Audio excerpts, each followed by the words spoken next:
इयत्ता 10वी आपण पान नंबर 5 वरती आलेलो आहोत. Page number 5, practice set number 1.1, question number 2. प्रश्न दुसऱ्यातला दुसरा आकडा. आजची तारीख लिहा. आज वार कुठला आहे? शुक्रवार आहे. आज 19 तारीख आहे. 19 एप्रिल 2024. आज वार आहे शुक्रवार. दररोज तारीख वार लिहित चला. 19 एप्रिल 2024 आज तारीख आणि आजचा वार आहे शुक्रवार आहे. आपण पान नंबर 5 वरचा दुसरा प्रश्नातला दुसरा आकडा. Question number 2. दुसऱ्या प्रश्नातला दुसरा आकडा. Question number 2. सुरुवात कशी करावायची काल तुम्हाला सांगितलेली आहे. दिलेली समीकरणे गिव्हन इक्वेशन्स त्या मागे राहू नका. गिव्हन इक्वेशन्स म्हणजेच दिलेली समीकरणे. मराठीतल्या दिलेली समीकरणे गिव्हन इक्वेशन्स. तर दिसतंय का?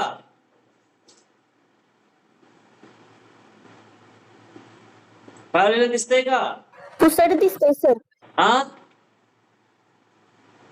पुसट दिसतंय. उत्तर दिसतंय का? ठीक आहे, जरा ऍडजस्टमेंट करूया, बघूया. आता बघा बरं, दिसतंय का? आता बघा, दिसतंय का? महत्वाचं कसं दिसतंय का बघा.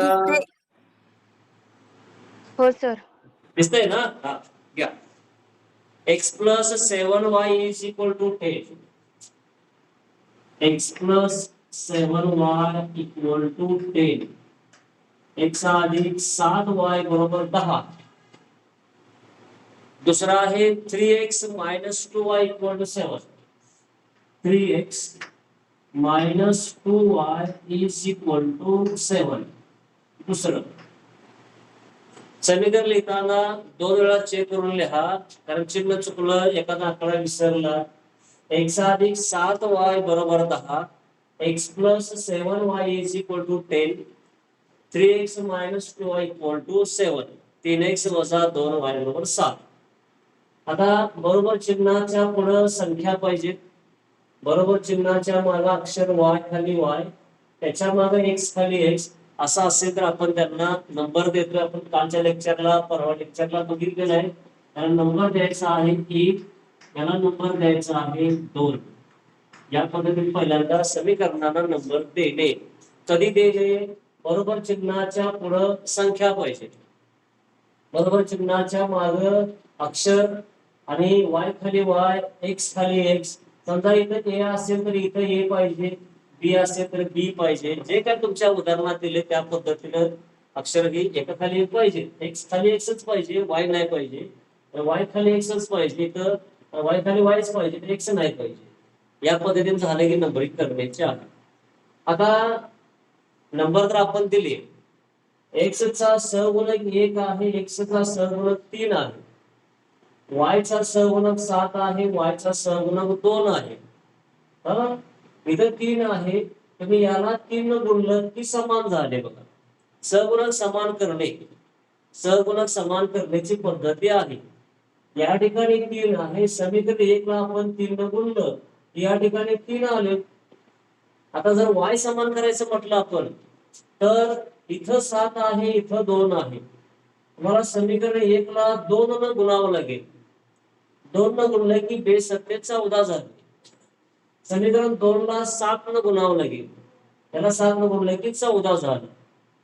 अशा पद्धतीने पहिल्यांदा सहगुणक समान करावे लागतात आपल्याला. x चे केले 7 तरी चालतंय, y चे केले 7 तरी चालतंय, काही प्रॉब्लेम येत नाही. त्यानंतर पुन्हा चिन्ह बघायचे. सहगुणक समान झाले की चिन्ह बघणे.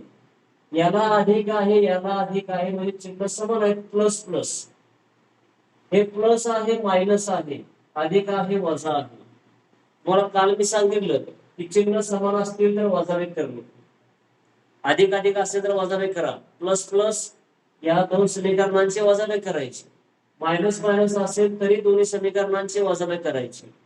प्लस मायनस असेल तर बेरीज करायची, ऍडिशन. मायनस प्लस असेल तरी बेरीज करायची. या दोघांचा विचार केला तर तुम्हाला वजावे करावे लागेल, आणि जर या दोघांचा विचार केला तर तुम्हाला बेरीज करावी लागेल. प्लस मायनस बेरीज येणार तुमची. पुढे गेल्यानंतर वजाबाकी असेल तर दुसरी चिन्ह बदलतात, दुसऱ्या समीकरणात चिन्ह बदलायचे असतात, तर विसरायचं नाही. मग दुसऱ्या समीकरणात चिन्ह बदलून मग तुम्हाला पुढे सोडवावं लागतं. या ठिकाणी प्लस मायनस आहे, बेरीज करायची आहे, पुढे चिन्ह बदलावे लागत नसतं. आहे चिन्ह ठेवायचे, जी काही क्रिया असेल ती करायची आहे. आपण वायचे सहगुणक समान करूया.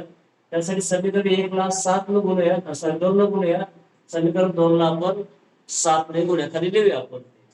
समीकरण 1 ला आपण 2 ने गुणतोय आणि समीकरण 2 ला आपण 7 ने गुणतोय. खाली वाक्य लिहायचं. लिहायचं खाली multiplying equation, multiplying equation 1/7, sorry 1/2 and equation 2/7.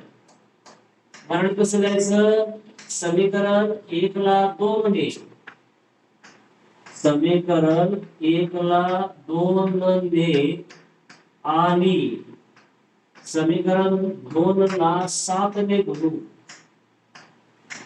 समीकरण 2 ला 7 ने गुणू. हे सुद्धा पेपरला लिहायचं आहे. मी काय केलंय ते आपल्या उत्तर पत्रिकेमध्ये आलं पाहिजे.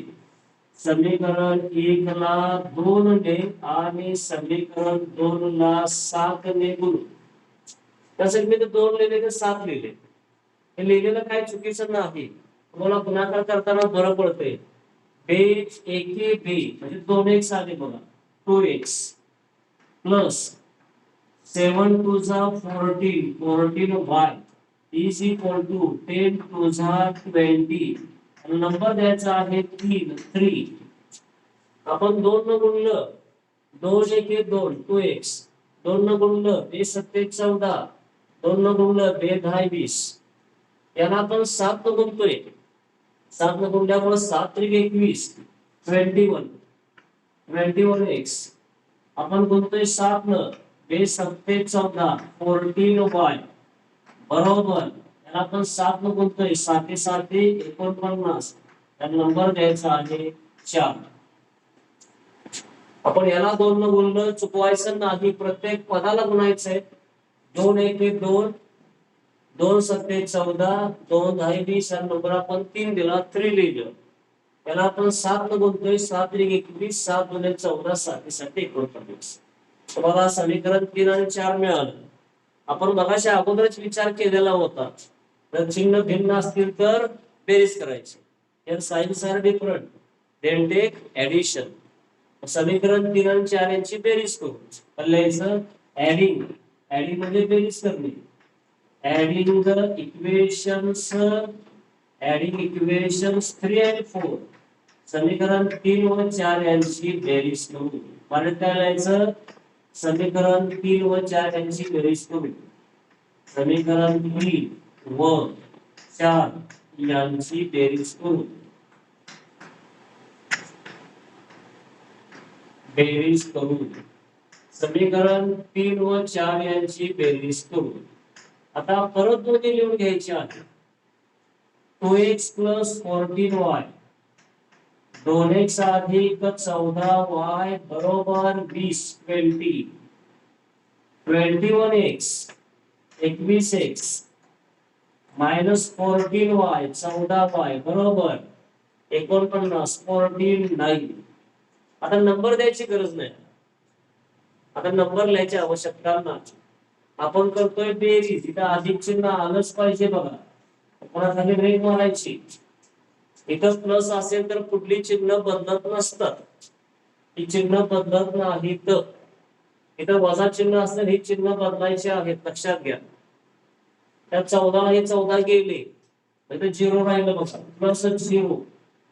इथे काय आलं, 2 प्लस 21, 2 प्लस 21 इज 23. 23x आले, 23x is equal to 0 9 9, 4 plus 2 6, 69. साधी बेरीज आहे. Therefore, इथं म्हणून चिन्ह करायचं 3 dot 23x is equal to 69, 69 आता काय करायला पाहिजे 23 ने भागायचं. डिवायडिंग बाय 23 23 ने भागूया. डिवायडिंग बाय 23 23 ने भागून मराठीत लिहा 23 ने भागून इथे लिहा वापसी खाली समीकरणाच्या दोन्ही बाजूस 23 ने भागू. therefore x is equal to 69 divided by 23 69 भागिले 23 म्हणजे किती आलं 23 त्रिक आलं. x बरोबर तुम्हाला आलेलं आहे 3 x बरोबर 3 x इक्वल टू 3. आपल्याला खाली लिहा समोर लिहायचं नाही. त्या खालीच लिहा त्या खाली कंटिन्यू करा. पुढच्या भागात लिहायचं नाही तुम्ही. असा हा पहिला भाग झाला. आपल्याला x ची किंमत निघालेली आहे. आता काय करतो आपण ही किंमत समीकरण 1 किंवा 2 मध्ये भरायची आहे. कुठं वर्षीला तुम्ही सोपं कुठं वाटतंय सोपं 1 वाटतंय आपल्याला. तर इथं सगळे प्लस चिन्ह आहेत आणि आकडेमोड कमी दिसते आपल्याला. त्यामुळे ही किंमत आपण काय करायचं समीकरण 1 मध्ये भरायची आहे. खाली वाक्य लिहा ही किंमत समीकरण 1 मध्ये भरू. x बरोबर 3 ही किंमत समीकरण 1 मध्ये भरू. आता मी हे पुस्तक तुमचे लिहून झाले का सर्वांचं? नाही का?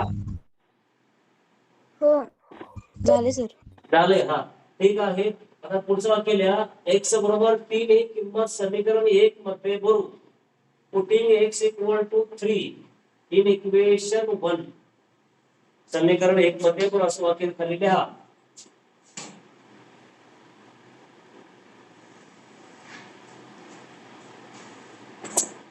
Putting x equal to 3 in equation 1 x बरोबर 3 ही किंमत समीकरण 1 मध्ये भरू.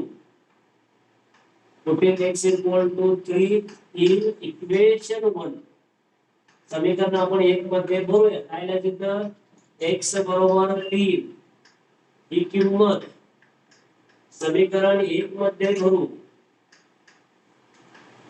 समीकरण 1 मध्ये ठेवू किंवा भरू. मराठी वाक्य हे असं तुम्हाला मी सांगत असतोय लिहिण्यासाठी तुम्ही चालते ते फळायला लागणार नाही मला. तोंडी मराठी तुम्हाला सांगत असतोय ते लिहित चला त्या. आता समीकरण 1 x plus 7y is equal to बरोबर 10 दिलेला आहे तुम्हाला. x अधिक 7y बरोबर 10 x plus 7y is equal to 10 हे तुमचं समीकरण 1 आहे.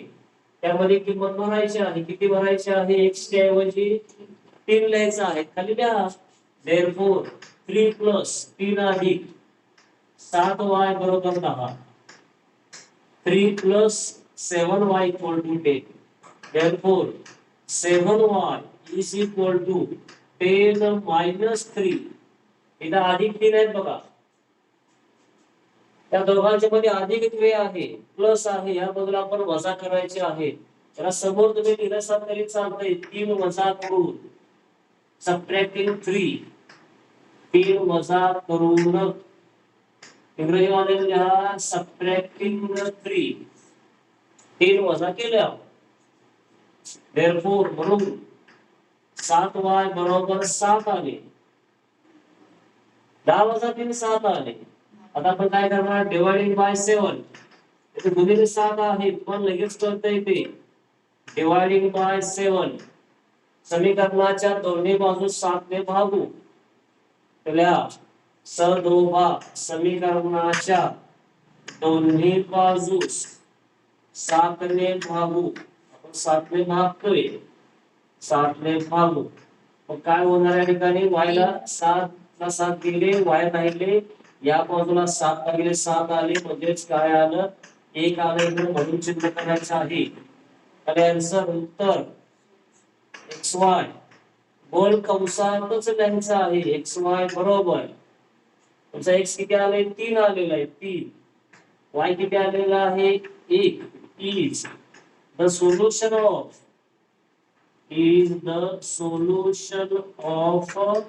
given equations. Solution of given equations. नाही चालत. is the solution of given equations. मराठीत कसं वाक्य लिहायचं की दिलेल्या समीकरणांची उकल आहे. एक्स वाय हे उलट चालत नाही. एक्स पहिल्यांदा पाहिजे, वाय नंतर पाहिजे.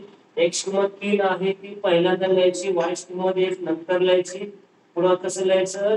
ही दिलेल्या समीकरणांची उकल आहे. उत्तर तुमचं पूर्ण वाक्यात पाहिजे. पुस्तकात कसं सोडवून दिले ते पहा.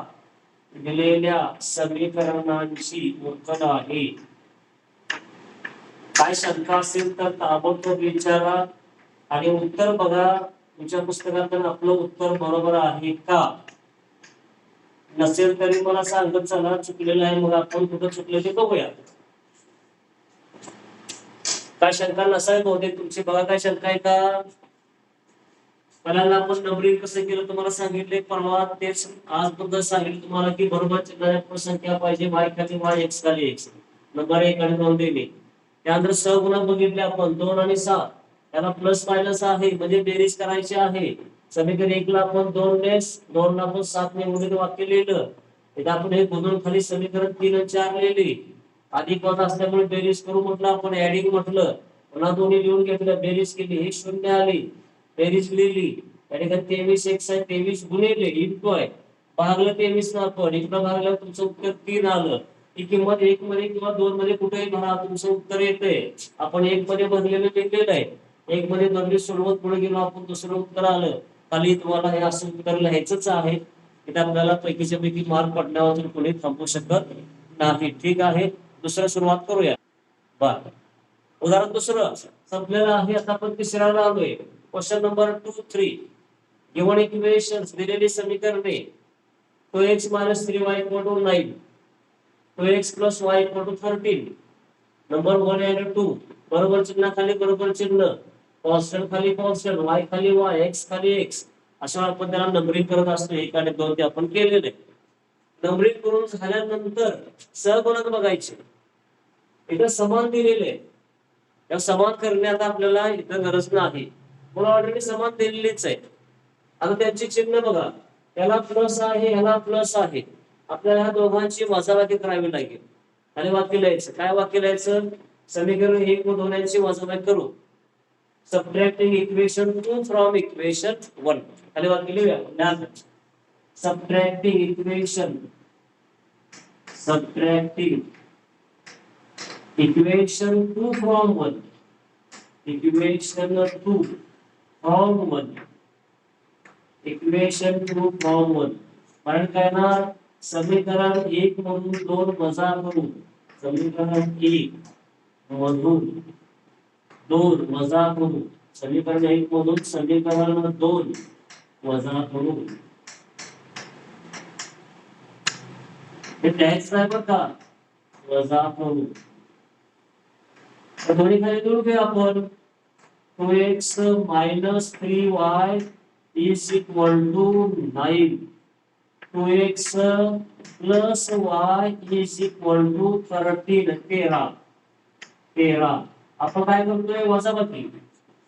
इथं वजा चिन्ह लिहिणं गरजेचं आहे, विसरायचं नाही. वजा चिन्हाचा काय नियम सांगितला तुम्हाला? पुढल्या समीकरणाचे चिन्ह बदलणे. हे +2x आहे, ते होणार -2x. हे +y आहे, ते होणार -y. हे +13 आहे, ते होणार -13. अधिक 2 चे वजा झाले, अधिक y चे वजा झाले, अधिक 13 चे वजा झाले. आता मग यातली क्रिया पुढे 2 गेला, 0 राहिले, तर 0 आलं बघा. हा, 2x - 2x 0. आता मला सांगा y किती लिहू सांगा. तुम्ही बोलायचं आहे, y किती लिहूया? 2y. किती येणार म्हणला? 2y. त्याला चिन्ह कुठलं येणार? वजा. वजा येणार, मायनस येणार, मायनस. -3 -1, -3 -1 म्हणजे -4, -4y -4y, -4y = -4y बरोबर. आता हे तुम्ही सांगायचंय, हे किती येणार? 9 - 13, 9 प्लस आहे, 13 मायनस आहे, +9 -13, अधिक 9 - 13 किती लिहू? -4. वजा 4 बरोबर आहे, वजा 4. इथं वजा 4 येणार. इथला नियम वेगळा, इथला नियम वेगळा. इथं काय आहे, हे प्लस आहे मायनस आहे, प्लस मायनस दोन्ही संख्या समान आहेत, 0 उत्तर येतं. मायनस मायनस बेरीज करायची आणि चिन्ह मायनस द्यायचं. Minus minus minus 3 + 1 4 -4y. एक प्लस मायनस अधिक वजा असेल तर त्या दोघांमधला फरक काढायचा. 13तून 9 गेले, 4 उरले, चिन्ह मोठ्या संख्येचं द्यायचं. हा झाला याचा बेसिक भाग.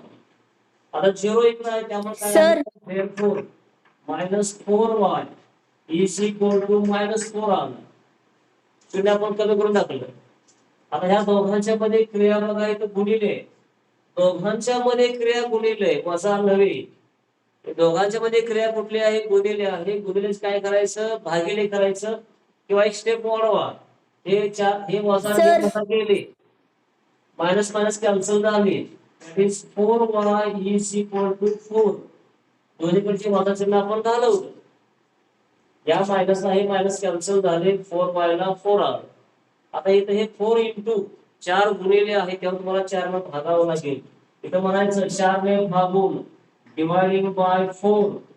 4 ने भागून डिवायडिंग बाय 4. मग या ठिकाणी 4 ला 4 इथे गेले, राहिलं y. इकडे काय आलं, 4/4 आलं. y काय आलेलं आहे, y = 1. y बरोबर 1. या तुम्हाला एक उत्तर मिळालं. होता आता दुसऱ्या कॉलम मध्ये तुम्ही ह्याच्याच खाली लिहा, आडवं काय लिहू नका. दुसऱ्या कॉलम मध्ये आपल्याला x किंमत काढायची आहे. तुम्ही माझ्या पुढे गेला तरी चालतंय. ही किंमत 1 मध्ये किंवा 2 मध्ये भरा आणि पुढे जावा, सुटले तरी सोडवा. सर. बोला. तिथनं 3y -1y होतंय ना का? हा, -3y -1y म्हणजे -4y. 2y येते ना का तिथं? कसं काय 2y येणार, हे मग मायनस चिन्ह नाही घेतल्यावर 2y येते. आपण चिन्ह बदललेलं आहे, मायनस केलेलं आहे. तुला मगाशी मी लक्ष नाही बहुतेक. मायनस चिन्हाचा काय नियम आहे, पुढली चिन्ह बदलले. या प्लस मायनस झालं, हे प्लस विसरायचं, मायनस आता लक्षात घ्यायचं. हे प्लस विसरायचं, त्याच्याऐवजी मायनस घ्यायचं आहे. हे प्लस विसरायचं, त्याच्याऐवजी मायनस घ्यायचं आहे. -3 -1 -4. 9 - 13 -4. वजा वजा बेरीज काय करायची असत्या, वजा वजाची बेरीज करताना वजा चिन्ह द्यायचं, म्हणजे मायनस चिन्ह द्यायचं, बेरीज करायची. 3 आणि 1 4. हे प्लस चिन्ह विसरायचं आहे कारण चिन्हात आपण बदललेली आहे. या मायनस मुळे कुठली चिन्ह बदललेली आहेत. बदललेली चिन्ह आपण विचारात घ्यायची. आता पहिली चिन्ह घ्यायची नाही, म्हणजे ह्या दोनचं जे प्लस आहे ते घ्यायचं नाही, मायनस घ्यायचं. 2 - 2 मध्ये 0 आलं. हे प्लस आता विचारात घ्यायचं नाही, त्याच्याऐवजी हे मायनस घ्यायचं. -3 -1 म्हणजे -4 आले. याचा प्लस घ्यायचं नाही, हे मायनस घ्यायचं. 9 - 13 म्हणजे -4 आलं. 0 काढून टाकलं, हे आहे असं राहिलं. दोन्हीकडचे मायनस चिन्ह गेले. 4y 4 आलं. डिवायडिंग बाय 4, 4 ने भागलं. इथं y राहिलं, इकडे भागावे 1 आलं. आता ही किंमत 2 मध्ये भरा, खाली वाक्य लिहा. y बरोबर 1 ही किंमत समीकरण 2 मध्ये भरून पुटिंग y = काय करायचं आहे, y = 1 in equation 2. y = 1 in equation 2. 2 मध्ये भरायचं आहे. दुसरं लिहून घ्यायचं परत. 2x + y = 13.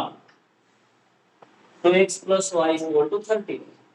तर y च्या ऐवजी 1 लिहा. therefore 2x + 1 = 13.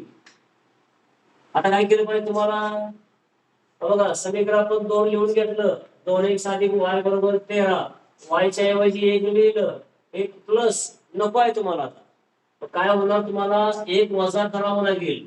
समीकरणाच्या दोन्ही बाजूतून 1 वजा करू. समीकरणाच्या दोन्ही बाजूतून 1 वजा करू. Subtracting 1 on both sides. सेवेमध्ये लिहा सबट्रॅक्टिंग. तुमचं तुम्हाला हे लिहिता आलं पाहिजे, प्रत्येकाला मी लिहित बसणार नाही. सबट्रॅक्टिंग 1 ऑन बोथ साइड्स, दोन्ही बाजूतून वजा करावयाचं आहे बोथ साइड्स. तर 2x इक्वल टू 13 मायनस 1, 13 वजा 1, हे प्लस 1 आहे, या बाजूला मायनस 1 झाले. इथं म्हणून चिन्ह करायचं आहे. therefore 2x is equal to 12, 13 ने 1 गेला 12 उरले, 13 प्लस आहेत 1 मायनस आहे, प्लस 13 मायनस 1 म्हणजे 12 आला बघा. 13 वजा 1 म्हणजे 12 आले. तर 2 गुणिले आहेत, या दोघांच्या मध्ये चिन्ह आहे गुणिले, भागायचं. खाली काय लिहायचं मग, सदोबा 2 ने भागू, म्हणजे समीकरणाच्या दोन्ही बाजूस 2 ने भागू. Dividing by 2 on both sides, dividing by 2 on both sides, dividing by 2 on both sides, दोन्ही बाजूला 2 न भागायचं.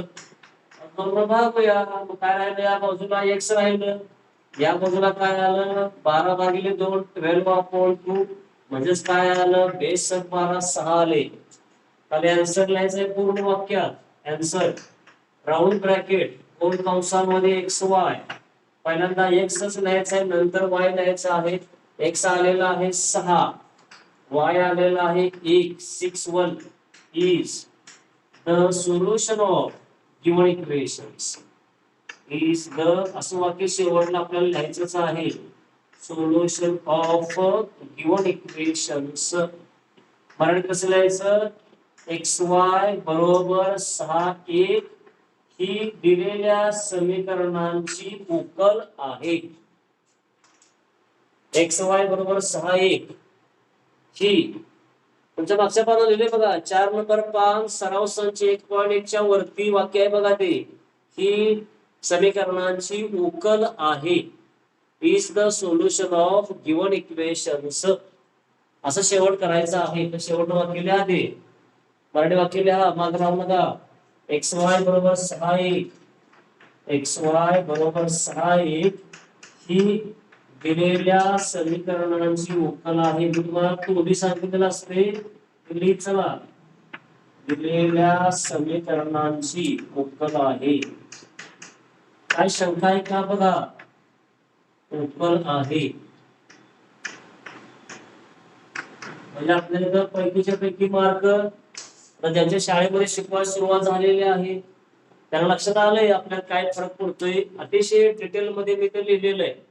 तुमचा मार्क कुठे अर्धा जाणार नाही याची मला खात्री आहे.